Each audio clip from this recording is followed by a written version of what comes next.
Connor, I'm the only one here, man. Floyd will be waiting all day, man. 10 hours, Floyd man. will do a in few of the them for UFC me? if he does it? Yeah. Against who? Do you think you think not? How do you think you would do against him? I'd do as I please against him. You're gonna fuck him up, bro. You're gonna fuck that But guy if he up. does do it, I know he's flirting with it, I would have respect for him. Should he fight you or should he go against someone else? I think he would get his earned respect then if he was to step in. What? Say that again? Yeah, what do you think? He's been all these videos on social media right now, on Instagram and stuff like that.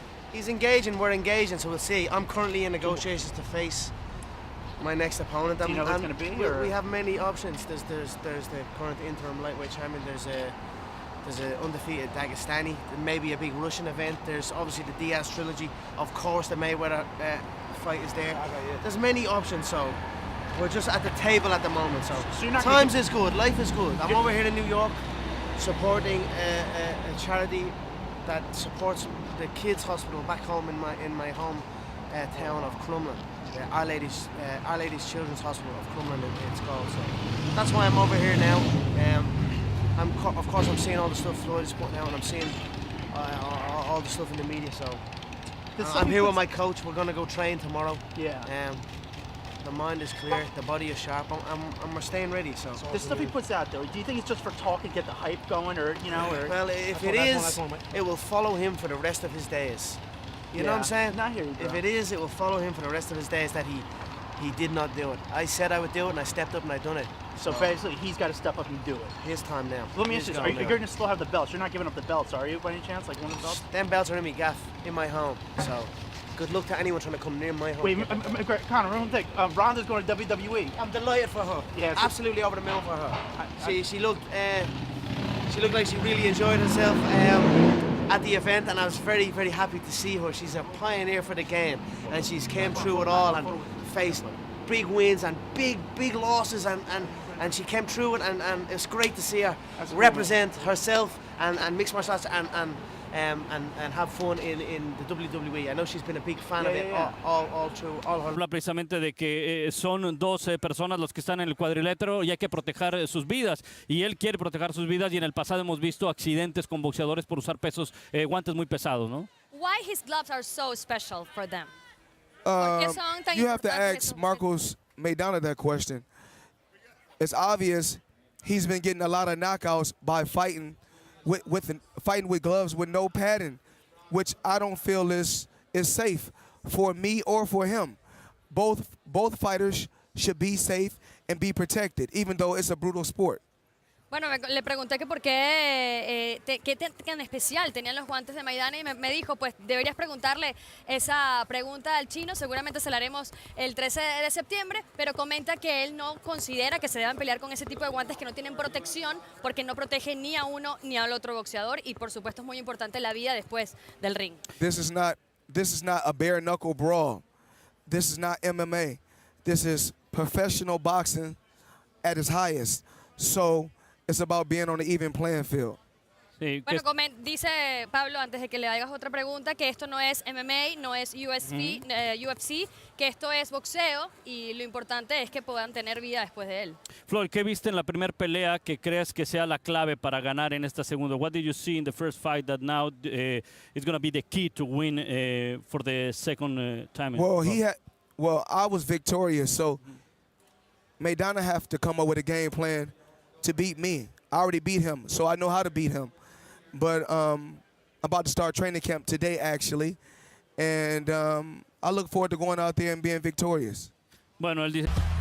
So excited about something that may not even happen, but here we are. Floyd Mayweather against Conor McGregor, potentially the fight of the century, and it could be closer to happening. Welcome into a brand new hour of SportsCenter AM. You gotta love social media. Yesterday, the two went back and forth on Twitter, Instagram, all of it. While you were sleeping, Mayweather may have shed some light on what needs to happen for us to see this fight. Will, you have the answer?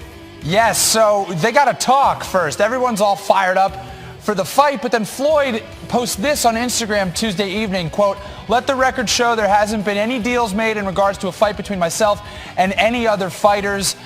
I am happily retired and enjoying life at this time." So, Conor McGregor claps back a few hours later. He says, "I'm in Las Vegas Floyd has retired on my arrival. And then, while you were definitely sleeping, we weren't though, because we were prepping for this show at 3:20 a.m., Floyd comes back with, listen, Conor McGregor, if you really want to get this fight done, take care of your business with the UFC, and then have your people get in touch with my people. Our UFC insider, Brett Okamoto, bringing the insight. Brett, what's the biggest hurdle left in putting pen to paper on a contract for this potential fight? Well, there are a lot of hurdles in the way of ever seeing this potential fight between Conor McGregor and Floyd Mayweather. But if I had to identify the absolute biggest, it would be the UFC, and that ties into money distribution. You know, anytime there's a boxing match, the two parties have to come to terms on how to split up that revenue. In this situation, you're adding a wild card to those already difficult negotiations because of the UFC. Conor McGregor's under contract with the UFC. He can't just go do this without them unless he were to legally challenge his contract. I don't believe he really wants to do that. I don't think that we're at that point. And so he needs to get their blessing. He needs to cut out a piece of the pie for the UFC. What that would look like, how much money would be involved, those are the negotiations I feel that are going to be the biggest hurdle because, of course, the UFC, in addition to getting money, they're also putting their biggest star at risk, putting him in a boxing match where he's unfamiliar against one of the greats in Floyd Mayweather. So that is going to be the biggest hurdle in terms of getting this fight done. All right, we're joined now by First Take's Max Kellerman. Max, what's your reaction to the back and forth on social media between these two? Well, Stephen A. Smith would never have reported on First Take that it's going to happen if it ain't going to happen. I mean, these guys are obviously in communication. They obviously, it seems to me, have an understanding that a fight will take place. But as was just reported or speculated upon, the UFC, who is Conor McGregor's promoter, has to be okay with the deal. And until they get that all buttoned up, they're going to quiet it down. Usually when these things are spoken about in the press, it makes it more difficult to reach a deal. They obviously want to quiet stuff down so a deal can be reached. You're a boxing aficionado. If we get these two guys in the ring, what are we going to see? An exhibition. Conor McGregor has a 0% chance, 0.00, like Animal House, % chance of beating Floyd Mayweather in a boxing ring. Just as the same is true for Floyd Mayweather in the octagon. And the issue, as I've been saying about when a boxer fights an MMA fighter, is we haven't figured out a hexagon yet. We don't know how to split the difference. Mm-hmm. So we know every time the boxer will win in the ring at this level, MMA fighter will win in an octagon. This is in a ring. Floyd will put on a show for a little while and stop McGregor as he pleases. Would you want to see this? Look, I can say no because it is an exhibition. It's non-competitive. We all know what it is. But the fact is, the night that it's on, I'm buying the pay-per-view like everybody else. I mean, and that's why the money... A couple of months ago, and I'm squeezing into it now. Is this one of the McGregor-Augusto? Yeah, this is an August-McGregor line. It looks like the tartan for the Scots. You know what I mean? I was thinking about that. That's why I rocked this one. Look, you may have bought a suit. Mayweather's put an 8-foot glass picture of you in his new 19 million home in Beverly Hills. Are you going to reciprocate? I don't know. It's some house. It's some house. What I noticed from it, fair play to him. It's some purchase, a $26 million Beverly Hills mansion. But I'm thinking, that house purchase, the tax bill off this fight, the tax bill off the previous bill, and then his good investments, I could be getting a phone call anytime soon to go again, and I'd fucking love that. That's not out of the question. There looked like there was a lot of respect between the two of you after the fight, and even in the build-up, you're enjoying yourself. I mean, if you look back at it now, what was the most memorable or enjoyable part of the whole experience, from the deal getting done, to the crazy press tour, to the fight week itself, and the aftermath? Cashing the check. Can you tell us what you did clear in the end?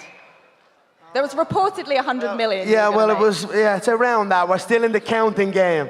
Some people are saying it's this, other people are saying it's that. You know, you get your show money, then you go, you gather all the other information, the gate, the pay-per-view, the sponsorship revenue, the merchandise sales. It's my first time as a promoter of an event. So it's my first time kind of diving into all of these things. So I'm building a nice little team of auditors to go in and make sure that all these numbers that people are telling me are correct. So right now we're in the counting game. What do you think about your Q&A session there at the big press conference? I've had a few Q&As with them now. It's not really a Q&A, it's just a verbal onslaught, but I enjoy it, and I give as good as I get. Did you get a sense how big your opponent is in Brazil? Not particularly. I got more boos than he got cheers, if that makes sense. So, you know, I don't care about anything like that, really. You know, I'm just going to do my business. As far as how big, size-wise, I towered over him. I'm going to maul him. I'm going to go in and just break him down bit by bit. You know, for me, I've never been hurt once in my career. I've never even been phased, or I've never even taken a back step once in my career. You know what I mean? On the feet, in exchanges. Honestly, it tickles me when the featherweights hit me. You know what I mean? It doesn't hurt me one bit. I don't feel nothing. So I'm going to march him down and break him down. Conor, you talk about you don't forget where you came from. A lot of us don't really know what your life was like when you were a kid. You know, Manny Pacquiao grew up and he lived in a cardboard box for a while. Up in the motion, the energy, the arena. I just think usually you put them shots together on a guy in my division, and they crumble. He could take it a little bit more. Now I still believe I hurt him. I mean, his face is banged up there. He's stitched up. He said he won the boxing exchanges. I don't think he did. I just think I needed to be a little bit more select, a little bit more efficient with my energy, and I needed to recognize that a bigger man, you must put the shots together a little bit more to stop a bigger man. So I'll learn from that, and I will put the shots better next time. If you hit a 155-pounder like a Dos Anjos or a 145-pounder like Edgar with those shots, are they done? I think they fold 100%. I mean, Nate is a completely different stylistic opponent than Dos Anjos. He has the range, the height. I think if it had been a scheduled fight with what it was supposed to be, I would have came out victorious, but it is what it is. Considering how vocal you are, obviously there's some brushback you heard on Twitter what Jose Aldo had said. What's your response to those who feel this is sort of some comeuppance for you? You know, there's always critics, there's always people that will celebrate a man's fall, but you know, it is what it is. I'll take it on the chin. This is the fight business. Many wins, many losses. I've lost many times before in all different forms of fighting, so well, I'll face it head on and come back like a champion that I am. And this may seem like an awkward question, but you've been on top for so long. How does it feel to lose? You've only been known winning lately. Yeah, I mean, it stings, but this is life. Sometimes they're up, sometimes they're down. It's how you handle it that makes you who you are. So everything. That's it. I hold no regrets. You know, if I'd done it again, what I would do differently is I'd have pressure fighters coming at me. In the camp, we had fighters in the Philly shell, similar to the style that he always fights, or fighters against the ropes, but never fighters. Well, we did have fighters coming forward, like with that style, the way he eventually went, but that was only in the early rounds. Early rounds, I'm eating guys alive there. It's when I get tired, that's when I need to bring in that fresh body who's going to sit on my chest and let shots fly. And if I'd done that alone would have made that the easiest fight of my life. Because make no mistake, Carl, up until like round 5, that was the easiest fight in my life. I could see everything he was throwing. I was cracking him easily.